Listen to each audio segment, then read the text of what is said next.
D'abord, on va essayer de comprendre l'origine de ces horribles événements.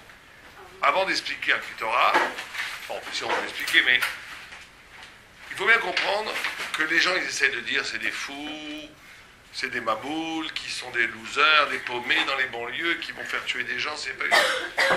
Ça, c'est des bêtises. Ça, c'est une façon de cacher le problème. Le problème, il est beaucoup plus profond. Pourquoi il est beaucoup plus profond? Parce qu'en vérité, on assiste depuis à peu près 200 ans, peu à peu, à des grands mouvements dont la Torah parle depuis l'origine, puisque vous savez que dans la Torah, c'est prévu que le peuple juif traverse plusieurs galoutes, plusieurs exils, et que chaque exil est une facette renversée de la Torah. Par exemple, le premier exil qui était Babel. Babel, c'était l'exil de la beauté de l'homme. Après la Perse, qui était le corps, le Yetzirah. Après, c'était la Grèce, qui était la pensée. Après, c'était deux grands exils, qui actuellement on est confrontés, qui est Esav, l'Occident, et Ishmaël. Et on y est en plein dedans. Mais il faut savoir qu'entre Esav et Ishmaël, comme ça que dans le rêve de Daniel, dans le rêve de Nabuchodonosor et dans le rêve de Daniel, dans le rêve de Nabuchodonosor, Nabuchodonosor voit une statue avec un homme, avec une couronne. La couronne, c'est le premier exil, c'est l'Égypte. La tête, c'est la Babel, parce que Babel c'était un exil où la tentation c'était la hauteur de l'homme. Le ventre, qui était la matérialité, c'est la Perse. Les deux mains, c'est la Grèce. Et les deux jambes, c'est Ésaü, Esav et Ishmaël qui marchent jusqu'à le Mashiach, jusqu'à amener le Mashiach. Et nous, on est dans les deux jambes, on est en bas. On est à la fin, on est juste avant que le Mashiach vienne. Mais qui amène le Mashiach, c'est précisément Ishmaël et Esav, l'Occident et le monde islamique aujourd'hui. Alors vous allez me dire, quel rapport avec les Juifs? Alors d'abord, il faut comprendre qu'il y a une lutte entre Esav et Ishmaël depuis toujours, mais qui s'est accentuée ces dernières dizaines d'années, que les deux essayent d'imposer un absolu.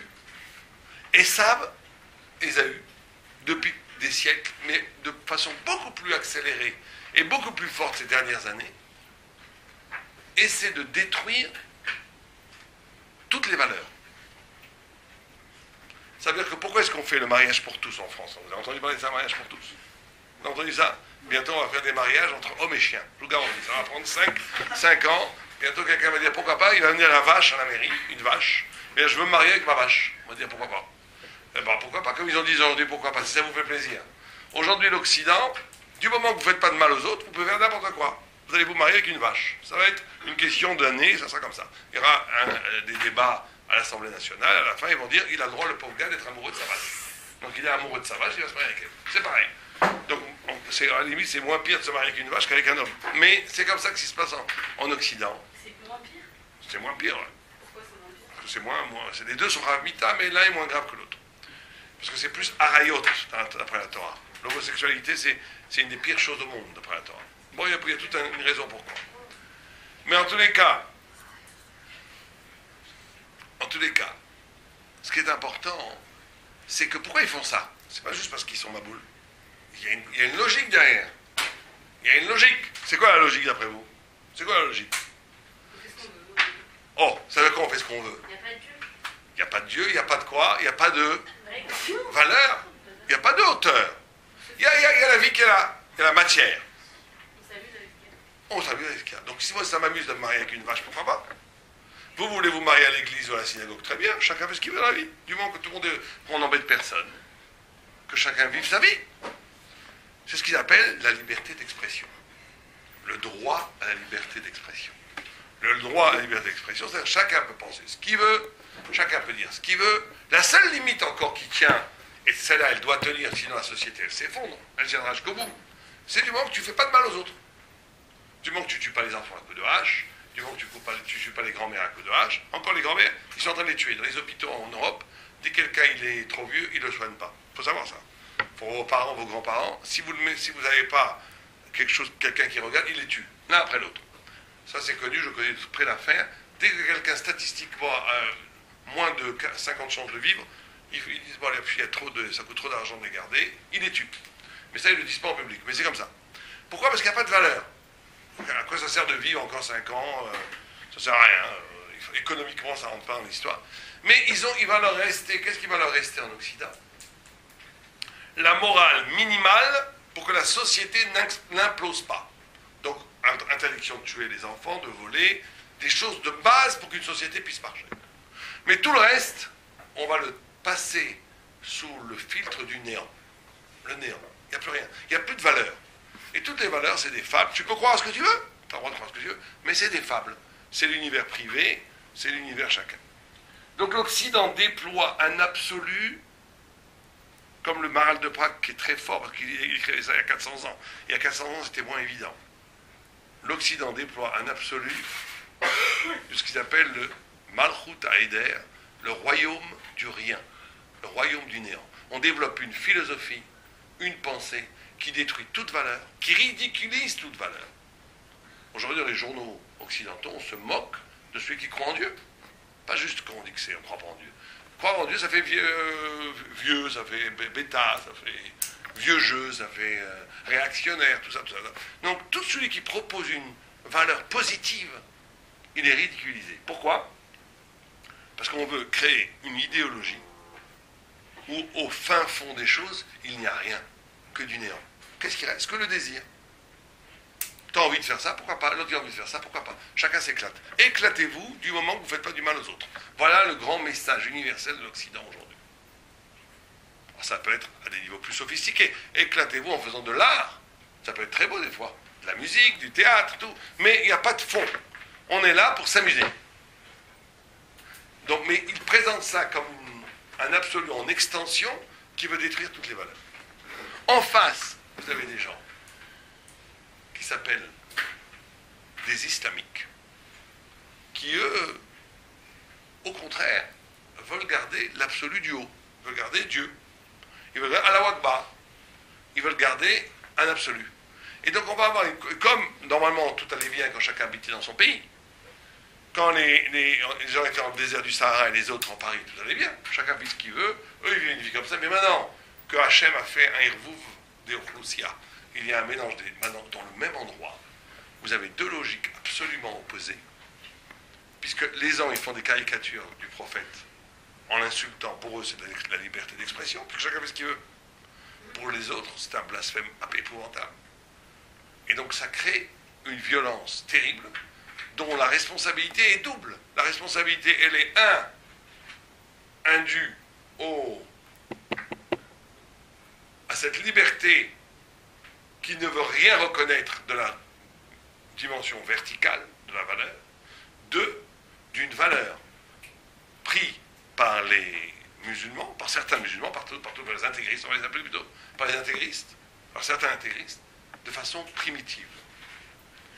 Et c'est là qu'il faut faire une parenthèse, poser la question, comment ça se fait que nous, les juifs, on n'a pas d'intégristes qui font sauter les choses? Comment ça se fait? Normalement, on n'a pas.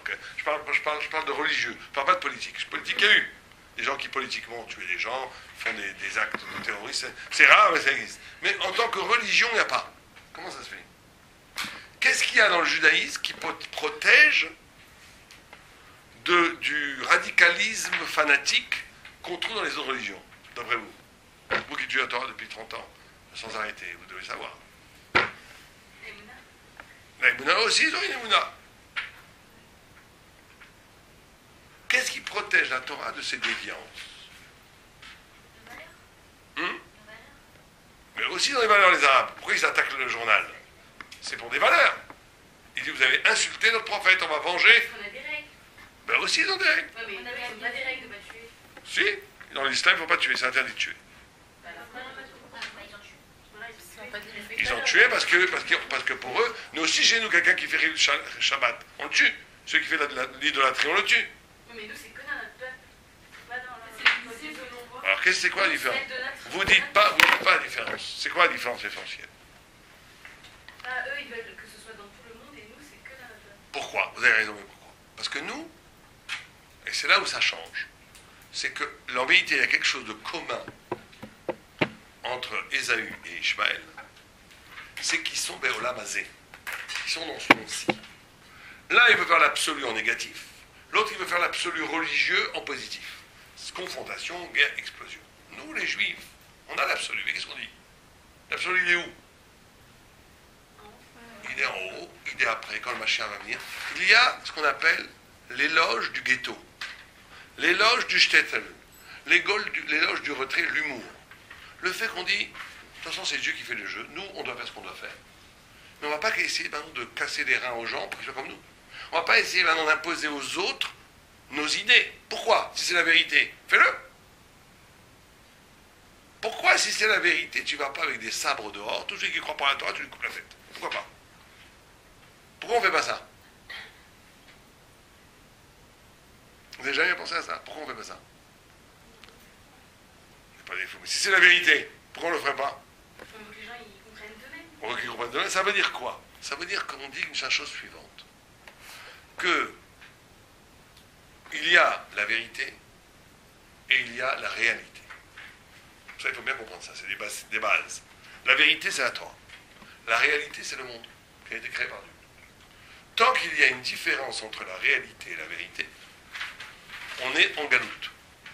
C'est quoi le Mashiach? La notion du Mashiach, c'est quand il y a harmonie entre vérité et réalité.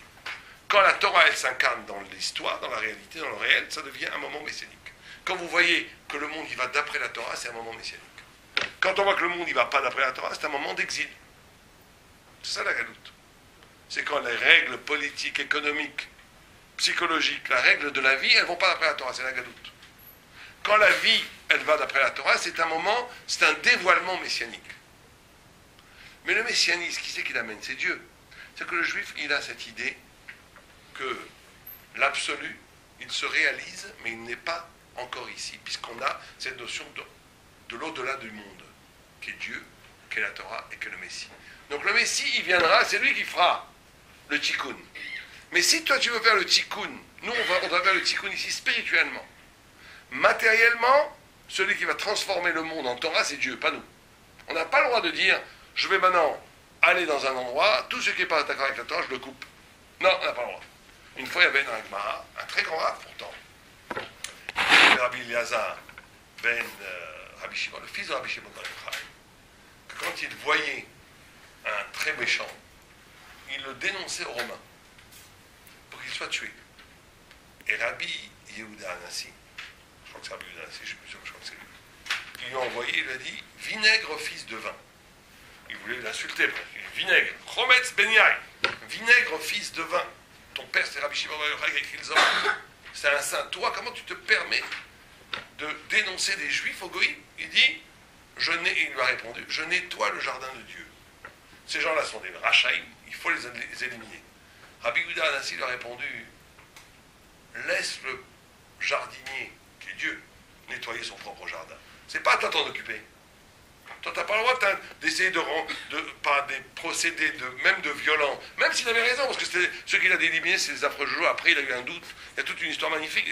Rabbi Elazar ben Rabbi, il a eu un doute. Il a dit, peut-être j'ai fait un péché. Et donc, il a pris un couteau, il s'est ouvert le ventre.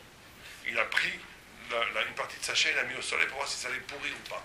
Ça n'a pas pourri. Donc, on voit qu'il était pur. Que Dieu ne l'a pas puni pour ça. Mais c'est que peut-être lui qui est mauvais ça. Mais la Gemara, la maskana de la Gemara, c'est que nous, en tant qu'hommes, on n'a pas le droit d'intervenir de façon coercitive pour imposer la loi de la Torah aux gens. Pourquoi? Parce qu'il faut que l'harmonie entre la vérité et la réalité se fasse dans la liberté. Il faut enseigner aux gens, il faut donner envie. Lui, il ne va pas faire, c'est son problème. Quelqu'un, tu lui dis des paroles de Torah, ça n'intéresse pas, c'est son problème, c'est pas le tien. Dès que tu essaies de convaincre quelqu'un, t'as perdu. Dès que tu essaies d'influencer quelqu'un, t'as perdu. Tu dois dire, la vérité, c'est la vérité. Après, chacun a sa liberté. Quelqu'un, il ne s'intéresse pas, il s'intéresse qu'à manger, dormir, faire de l'argent, qu'à s'amuser, c'est son problème. L'autre, il s'intéresse qu'à faire des avérotes, c'est son problème. L'autre, il s'intéresse à quel argent, c'est son problème. Tu dois avoir la fraternité, essayer de l'aider, enseigner, d'accord. mais essayer de manipuler, essayer de le forcer à faire la Torah, c'est la plus grande perversion de la Torah. Puisque la Torah elle a été donnée comme une élection. La Torah elle a été donnée comme une proposition sublime.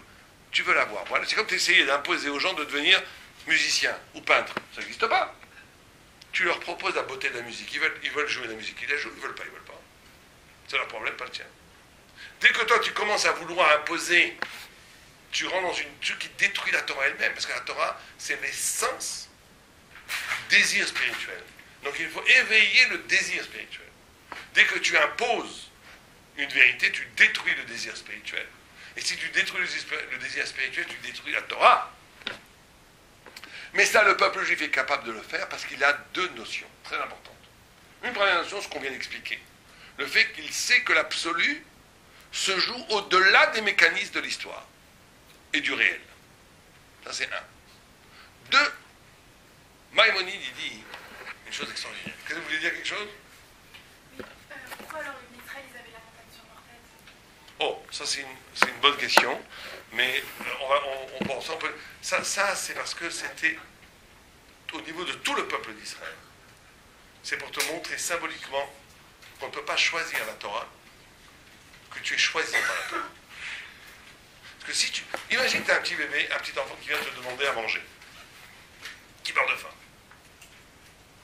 Il a 10 ans, il est mec comme ça, il meurt de faim, il dit donne-moi un petit bout de pain. Est-ce que j'ai la liberté de lui donner ou pas? Oui, mais en vérité, je n'ai pas de liberté, parce que si tu ne lui donnes pas, tu détruis ton humanité.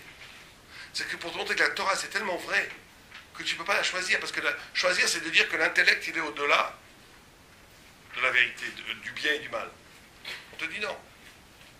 La Torah ou la mort, ça veut dire qu'en vérité, tu n'as pas de choix. Tu as le choix, mais il faut que ce choix naît dans une configuration où en essence, tu n'as pas le choix. Je suis obligé de faire le bien. Pourquoi? Parce que c'est bien.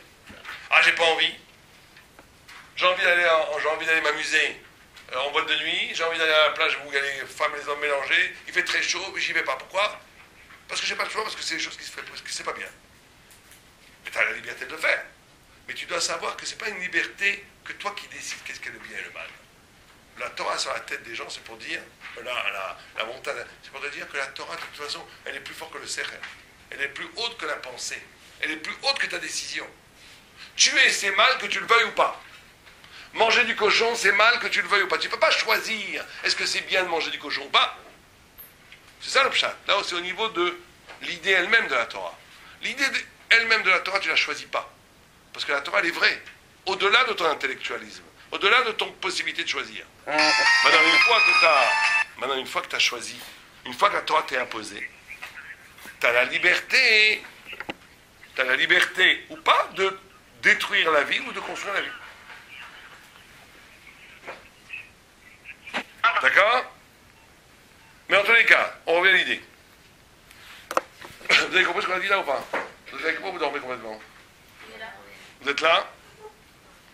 Vous n'avez pas besoin de montagne sur la tête, c'est bon? C'est clair? Oui? Allez-y. Ouais.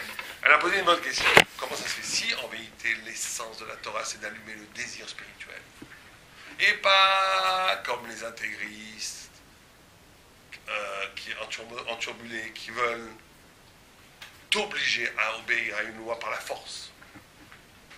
Alors comment ça se fait que Dieu, quand il prend la Torah, il te prend la montagne sur la tête, il dit oui, vous choisissez la Torah, je vous tue tous. Alors on dit qu'il y a une différence essentielle. Parce que là-bas, il s'agit de la Torah elle-même, pas de l'application de la Torah. La Torah elle-même, tu ne peux pas la choisir. Pourquoi tu ne peux pas choisir la Torah? D'après vous, pourquoi on ne peut pas choisir la Torah? Comment? Pourquoi vous avez raison, pourquoi elle est au-dessus de notre choix?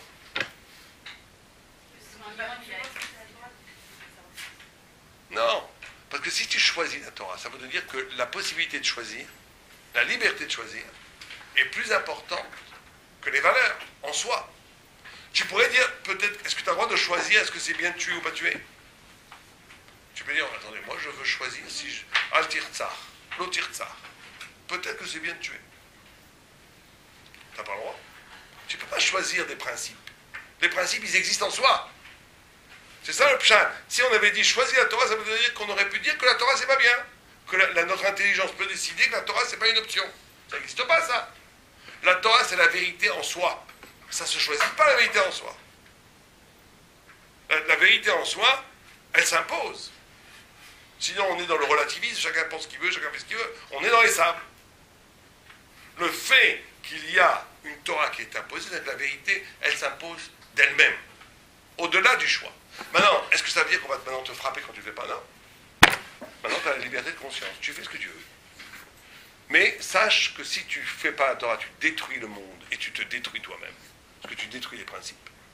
Et quand tu fais la Torah, tu construis le monde et tu le construis toi-même. C'est ça qui est très intéressant dans ce niveau-là. Vous savez que plus la Vera est grave, moins elle est punissable dans ce monde-ci. Qu'est-ce qui est plus grave, de manger du cochon ou de dire un shonara sur sa copine? Un shonara est infiniment plus grave que de manger une côtelette de cochon. Pourtant, quand tu manges une côtelette de cochon, le Beddin, il peut te frapper, c'est très rare, mais il peut te frapper. La shonara, on te fait. Qu'est-ce qui est plus grave, dire du la shonara ou de penser mal, de ne pas être sûr que la Torah c'est vrai, ou de dire que c'est pas sûr que la halakha, il faut la faire? Qu'est-ce qui est plus grave? Penser mal, beaucoup plus grave. Ça, la Picorsim, on dit que celui-là, il n'a pas de monde futur, même après que le Guéhinom il s'éteint, il continue lui à brûler. Il n'y a pas de takana pour la Picros, pour l'hérétique. Pourtant, on ne fait rien aux hérétiques. Rien. On les laisse tranquilles. Alors, on dit, c'est pas normal, c'est pas logique. Celui qui a mangé du cochon, c'est beaucoup moins grave. On lui donne 39 coups de bâton. Celui qui fait la shonara, c'est beaucoup plus grave, on lui fait rien. Et celui qui pense tordu, on lui fait encore moins rien. Comment c'est possible?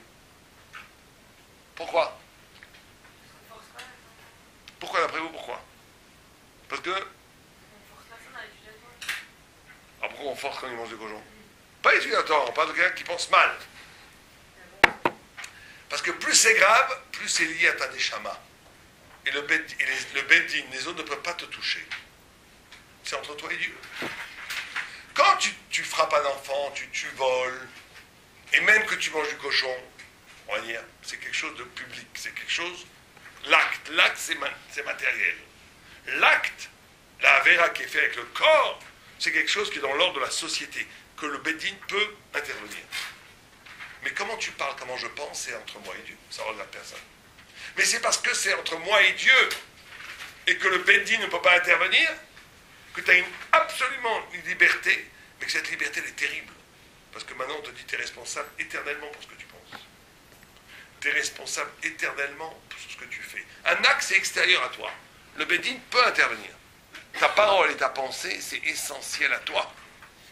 Là, c'est pas entre le Beddin, c'est pas les gens autour de toi qui peuvent t'aider, c'est entre toi et Dieu. Mais d'un côté, si tu tombes dans ce genre de choses-là, tu tombes à jamais. C'est une malédiction éternelle, c'est beaucoup plus grave. Mais personne ne peut intervenir. C'est entre toi et Dieu. C'est ton problème. Vous comprenez le problème ou pas? C'est ça la différence essentielle entre le judaïsme et les autres religions. Les autres religions, ils essayent d'imposer des idées. Par exemple, chez les musulmans, si tu te convertis, on te tue. Chez les chrétiens aussi, aujourd'hui, ils ont adouci leur mœurs. Mais à l'époque aussi, celui qui est apostasié, ça s'appelle en français. Celui qui est apostasié, on le brûlait dans du feu. Aujourd'hui, ils n'ont plus le pouvoir, mais c'est ce qui... Dans leur théologie, c'était comme ça. Nous, on n'a jamais eu ça. Quelqu'un qui dit, moi, je veux devenir catho, on lui dit, mais tu perds ta vie, mais on va rien faire. Ton problème. Pourquoi? Parce que quand c'est lié à son essence, c'est ton essence, personne d'autre peut rentrer dans ton essence. Mais ça, c'est parce qu'il y a une différence entre l'absolu, qui est entre toi et Dieu, et le monde. Parce qu'on a accepté l'idée d'exil, qu'il y a une différence, un écart entre la vérité et la réalité. Quand tu veux que la réalité soit la vérité, et la vérité soit la réalité, tu tombes dans le fanatisme. Ça, c'est la première idée. Deuxième idée très importante, c'est qu'il dit, le Rambam Maïmonide, il dit une chose terrible.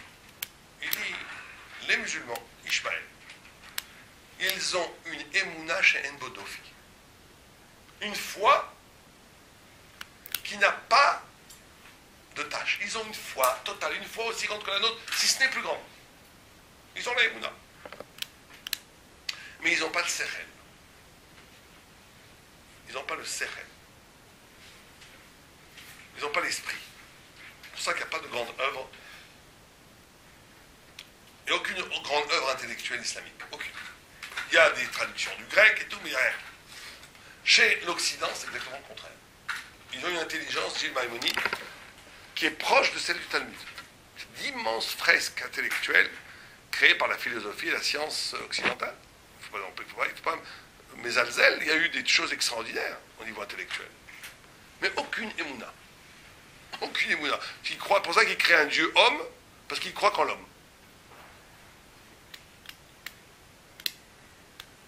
Donc on a un exil avec une intelligence sans foi et un exil avec une foi sans intelligence.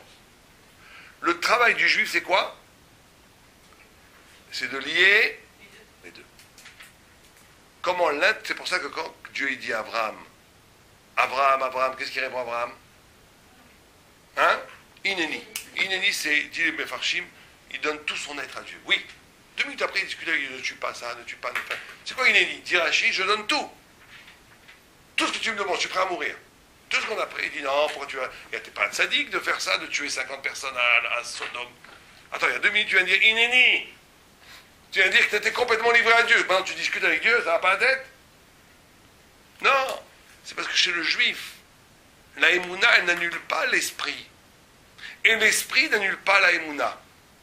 Bien sûr que je suis complètement donné à Dieu. Mais je ne comprends pas ce que tu fais là. Pourquoi tu veux tuer Sodome des Tzadikim? J'ai mon date que je fais en ton nom. En ton nom, je discute avec toi. Vous comprenez le problème? Ça veut dire que la émouna, elle alimente l'esprit. Et l'esprit alimente la émouna. Cette dialectique des deux, c'est le secret du judaïsme. Dans les autres religions, toutes, une par une, vous verrez qu'elles mettront toujours l'accent ou sur l'annulation de l'esprit, bitou la date, avec l'extase, tout ce que vous voulez, dans l'extrême-orient, ou bien la émouna de Allahu Akbar à la Sof, ou bien une pensée très sophistiquée, qui va très très loin, mais qui arrive à une conclusion de la pensée autonome. Ce qu'on appelle la philosophie, c'est la pensée autonome, la science, c'est la pensée autonome. Nous sommes nous-mêmes notre propre référence intellectuelle. Dieu, les religions, c'est la fable. Tout ça, c'est bien, mais bon, moi, tant que j'ai pas vu, je ne crois pas. Et donc, on a 2 systèmes. Un qui annule la foi, la transcendance, et qui développe l'intelligence, et un qui développe la foi, la transcendance, mais qui annule l'intelligence. La Torah a pour projet chez les Juifs de lier les deux. Ça, c'est ce qui protège le plus. Ça et l'humour. Il faut aussi que le peuple juif ait de l'humour. Que dans la Torah, il y a la notion de l'humour est fondamentale. C'est ce qui t'empêche de tomber dans la dégradation fanatique du religieux. C'est pour ça que nous, les Juifs, pauvres de nous, on se retrouve entre 2 montagnes, qui sont Ishmaël et Issa, qui sont contre et on est toujours la cible. Alors, la troisième question qu'on doit se poser, c'est pourquoi nous, on nous attaque toujours? Quel rapport on a dans cette histoire? Qu'il y ait une guerre entre Ishmaël, qui veut préserver la hauteur du transcendant à la Wagba, et qui le fait violemment, on a expliqué pourquoi, parce qu'il n'y a pas de différence entre l'absolu d'en haut et d'en bas ici, d'accord. Et entre l'Occident, dont la vocation est de détruire toutes les valeurs horizontales et d'arriver à une idéologie du néant, où rien n'existe vraiment que la présence. Très bien. Bon, c'est leur problème, quel rapport avec nous? Pourquoi on est toujours la cible, nous? On est toujours la cible. Qu'est-ce que vous disiez? Pourquoi est-ce qu'on nous attaque à nous? Ils devraient s'attaquer entre eux. Si on est idéal, ils devraient nous adorer, les moustamiques.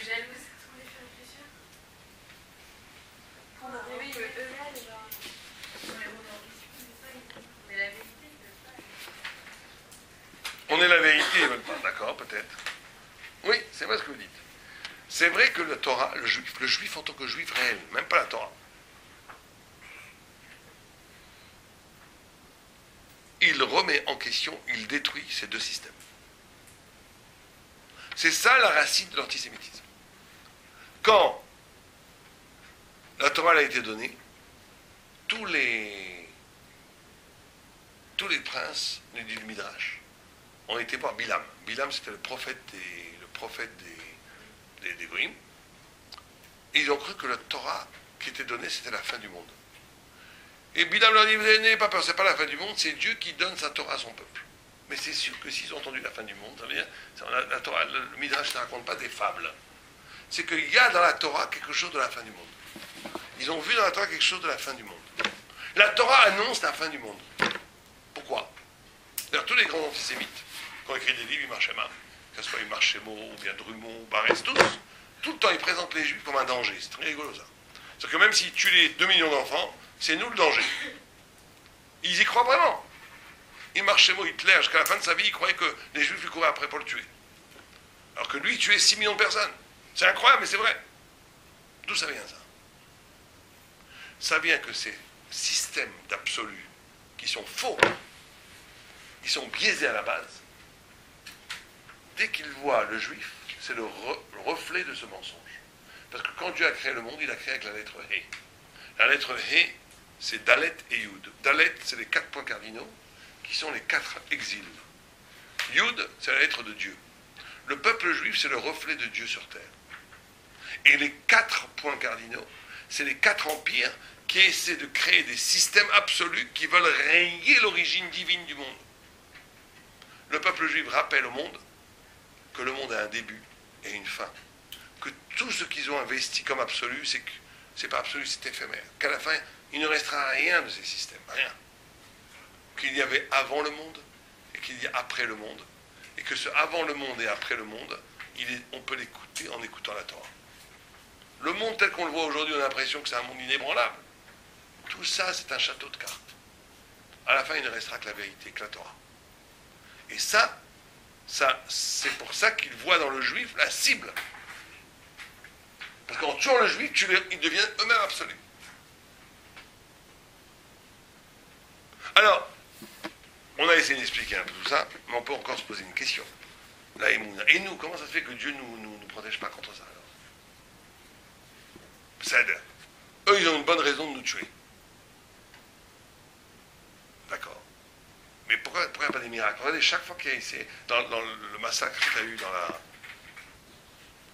dans la synagogue, il y a un des 4 qui a été tué, ou des 3 qui a été tué, qui a pris comme ça, 4 qui étaient ça, qui a attrapé le Mechabel. Un héros, un Américain, un tzaddik. Et il a été tué par le deuxième. Il n'y a pas eu de bracha. Jonathan Cohen, qui s'est fait tuer, le pauvre là. Jonathan, il s'appelait Yoam. C'est aussi un héros. Il a vu le Mechabel qui a menacé l'enfant de le tuer. Ça, il n'a pas supporté, il a sauté dessus pour lui prendre son arme. Il s'est fait tuer. Comment ça, c'est qu'il n'y a pas de bracha? S'il y avait normalement, le juif, Dieu, il aurait dû donner le bras, qu'il lui donne un coup de poing, qu'il assomme l'affreux Jojo, le cochon qui a tué les gens. Comment ça se fait? On voit chaque fois, ça se finit mal, ces histoires. On voit pas comme dans les films, à un moment donné, il donne un coup de karaté, boum boum, l'autre il meurt, et voilà, il sort, j'ai vaincu le méchant. On voit jamais ça pratiquement. C'est bizarre, non? On devrait avoir une happy end. Nous, les juifs, nous sommes la vérité. Nous, les juifs, nous sommes les victimes. Nous sommes les bons enfants. Eux, c'est les affreux Jojo. On devrait avoir une happy end qui sorte avec la tête du météoriste, coupée.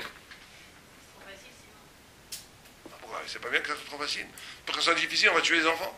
C'est bizarre, là. Bon, on serait pas, mais c'est trop facile pour les gens, après il y aurait plus de Non. Ça, la raison, c'est très simple. Et c'est dur à dire, mais bon, chacun fait ce qu'il veut, réfléchir, que ça vous fasse réfléchir. C'est que justement, parce que nous sommes le peuple qui dépose de la vérité. Nous sommes le peuple qui a reçu la Torah. Nous sommes le peuple qui est le reflet de Dieu sur terre. Nous sommes le peuple d'Israël et comparé à la lune. Parce que la lune n'a pas sa propre lumière, c'est le reflet du soleil. De la même façon, le peuple juif, c'est le reflet de Dieu sur terre. Et d'un côté, c'est magnifique, mais d'un côté, c'est terrible. Parce que dès qu'on ne fait pas exactement ce qu'il faut, c'est tout le système de l'univers qui est déréglé. Un juif ne fait pas la Torah, il dérègle le monde. Un juif qui trahit la parole de Dieu, il détruit les mondes. Or, comme chaque juif est solidaire, et c'est pas que les chilonim ou les charidim, ça c'est une erreur de croire ça. Il y a des fois des chilonim qui ont plus de mérite qu'un charidim. On est tous dans cette histoire en même temps responsables et en même temps héroïques. Chaque fois que vous faites une mitzvah, vous faites la Torah, qui a un chizou dans la Emouna, on protège le monde. Chaque fois qu'on fait du lachon hara, qu'on fait une avera, qu'on a une pensée un peu bizarre, qu'on ne fait pas les choses comme il faut, on détruit le monde. Et ça, c'est pour ça que Am Israël, toujours, tant que le Mashiach ne sera pas là, ce sera toujours le premier à recevoir des coups quand il y aura des conflits d'ordre métaphysique. Ça a toujours été comme ça. Et donc notre travail à nous, c'est pas de sortir dans la rue avec des bâtons pour dire aux gens faites Shabbat. Notre travail à nous, c'est d'abord, comme nous sommes nous le cœur de la machine, nous sommes le cœur battant de la vérité qui fait tenir le monde entier. Notre travail à nous, à chacun d'entre nous, c'est très simple. C'est de décider de devenir un tzaddik. De prendre une décision de devenir un tzaddik ou une tzaddika. Je décide, à partir d'aujourd'hui, de travailler pour devenir quelqu'un qui, en toutes circonstances, essaye de servir Dieu. C'est ça qui répare le monde. C'est ça qui amène les brachot, aussi bien pour tout un Israël que pour chacun d'entre nous. Quand quelqu'un n'est pas dans cette optique, quand un juif ou les juifs sont plus dans l'optique où ils sont Eved Hashem, mais simplement ils sont avant tout Eved Atzmam, et pourquoi pas un peu de Torah, un peu de truc, un peu de kashrut, un peu de... Ils sont à un moment donné où ils cassent le capteur d'énergie positive, de brachot. Et donc, quand tout truc cassé, la chaleur qui arrive dans un miroir qui devait prendre et qui est cassé, ça brûle. Ça brûle. C'est pas juste que ça ne prend pas la lumière, c'est que sa lumière, elle est mal utilisée, elle brûle. Et donc on doit tous se sentir responsables, sans tomber dans la culpabilité et faire des dépressions nerveuses, on ne parle pas de ça. Mais on doit tous se sentir responsables de ces gens qui sont des tzadikim, qui sont des corbanotes, qui sont morts. Parce que c'est pas, ils ne sont pas morts eux pour... Quand quelqu'un meurt comme ça au nom parce qu'il est juif, il est kadosh, il va au Lamaba, lui il a déjà son problème réglé, il est complètement purifié. Complètement purifié. Et encore, quand le peuple juif est attaqué et qu'on tue des gens, c'est souvent des très grandes âmes. Très grandes âmes. Ils sont Am Israël. Donc c'est pas à cause de leurs péchés à eux qu'ils ont été morts. Du tout. C'est à cause des péchés à nous. Il faut dire les choses telles qu'elles sont. À nous, chacun à son niveau, à nous tous. Et donc le tikkun qu'on doit faire, c'est de faire cette tchouva au niveau de 3 niveaux du travail. 1, les actes. 2, le cœur. 3, la pensée. Les actes, ça veut dire rajouter une mitzvah. Rajouter quelque chose à faire qu'on ne faisait pas avant. Le cœur, travailler sur les midotes. Jalousie, colère, la parole, la shonara. Penser. Dans sa pensée, étudier la Torah et accepter surtout, prendre cette décision d'être Eved Hashem. C'est là que, on va dire, il faudrait presque commencer par ça. Prendre la décision d'être Shifrat Hashem. Prendre la décision où je transforme ma vie pour être celui qui répare le monde, qui bouleverse le monde, qui amène la lumière dans le monde. Par le fait même que je suis juif et que j'accepte que mes actes ne soient plus motivés par l'égotisme, mais la vérité, ça c'est quelque chose qui purifie l'univers entier. Et c'est ça que nous, ce qui nous est demandé aujourd'hui à faire, c'est ça, pas autre chose. C'est ça l'essentiel du juif. Le juif, il a la conscience que ce qu'il fait influence le monde entier. Parce qu'il est juif. Parce qu'il a l'être Yud. Et l'être Yud, c'est le reflet de Dieu sur terre. C'est la divinité qu'il y a sur terre. Et quand le Dalet écrase le Yud, c'est l'exil. Et c'est ce qu'on voit aujourd'hui. Quand le Yud illumine le Dalet, c'est l'harmonie. Et c'est comme ça que nous, on fait l'union entre la vérité et la réalité.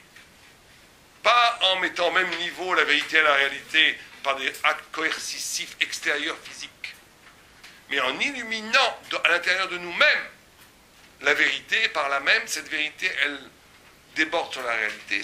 C'est un petit moment messianique, c'est ça qu'amène le Mashiach. Alors, allez-nous, est-ce que vous avez des questions? Il faut que je me sauve à 1 heure. Donc il nous reste 3 minutes. Allez-y. Pas de questions, c'est clair comme l'eau de roche, très bien. Allez-y. Vous avez parlé que l'islam, c'est passé à l'attentat, mais dans le journal. Il y a eu 3 juifs dans le journal. Hein? 3 juifs. 3 juifs, il y avait. Il y a une femme, une psychanalyste. Il y avait l'autre, Vilensky. Il y en a un troisième, je ne sais pas qui c'est. Il y a 3 juifs. Non, ça c'est pas quand quelqu'un est attaqué en tant que juif. Là, de Charlie Hebdo, c'est pas en tant que juif qu'ils ont été attaqués. C'est en tant qu'autre chose, en tant que la guerre entre l'Occident et Ishmaël, comme on a dit. Ça, il n'y a pas cette notion-là de pure. À moins que peut-être qu'il a tué, peut-être qu'il était juif, Zelensky, c'est possible. Est-ce qu'il y a d'autres questions? C'est clair? Comme tout.